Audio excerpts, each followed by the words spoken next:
Hey everyone, it's that time of week where I come on here and I shuffle some oracle cards for you, and you choose a number 1, 2, or 3, and then we see what the midweek messages are that are in store for you.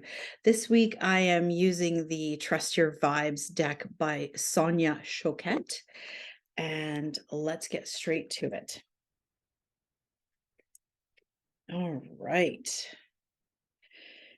Now, this is very interesting. If you chose number 1, you got body talk. And what Spirit's coming through and telling me about this card is it's time to pay attention to what your body is saying.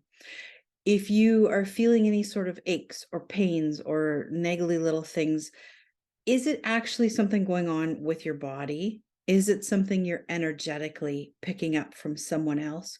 Or is it something that you're internalizing? Often what will happen, because we are such high vibe beings, we tend to physically manifest a lot of what we're going through. You've heard the phrase, oh, just stomach it. And then the next thing you know, you have an upset tummy or, an ulcer, worst case scenario. So I want you to pay attention right now. What's going on in your body? Often people who hear ringing, if it's not tendonitis, which you would obviously get tested for, that's spirit talking to you.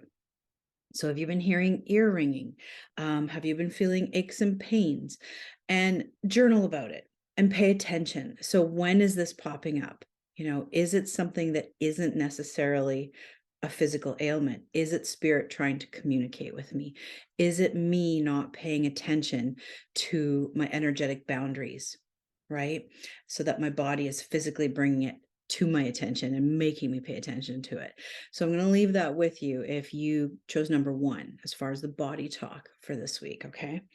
Now, also kind of similar, if you chose number 2, you got claim your boundaries. And this is a great reminder. A lot of us are people pleasers. We tend to reach out to the world. We want everyone to be happy. And then what the result of that is everyone's in our energy. They're in our space. And we haven't defined any space for ourselves. We haven't kept ourselves energetically clean because we're constantly working in other people's energy and they're in our energy. So this is really about claiming those energetic boundaries. It's also about, for some of you, claiming boundaries, whether it be in your day-to-day life. Are you finding at work you're letting people step all over you, or you're ending up in muddy situations all the time? This could be a reminder for you to just take a step back, analyze the situation as a whole, and then just clearly define your boundaries. No is a word you can use, or not right now. So definitely think about that, because a lot of times we end up trying to do too much in such a limited amount of time in the day. So it could be as simple as a physical boundary as well. Okay. So, and a time boundary, right? So I'm going to leave that with you if you chose number 2.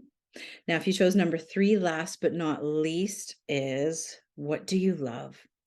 And this is a reminder from your joy guides. This is a reminder just to get back to what brings you happiness. What is it that you love in life? For me, a lot of I love being around animals. It just refills my cup. It replenishes me. I love to sit and play and with paint and color. So this is a reminder for you. What is it that brings you joy? What do you love to do? And then I invite you to actually carve some time out to do that, because it's going to help you get back to center and you're going to just enjoy doing it. All right. So I'm going to leave that with you if you chose number 3. As always, thanks for listening, and I will see you all next week.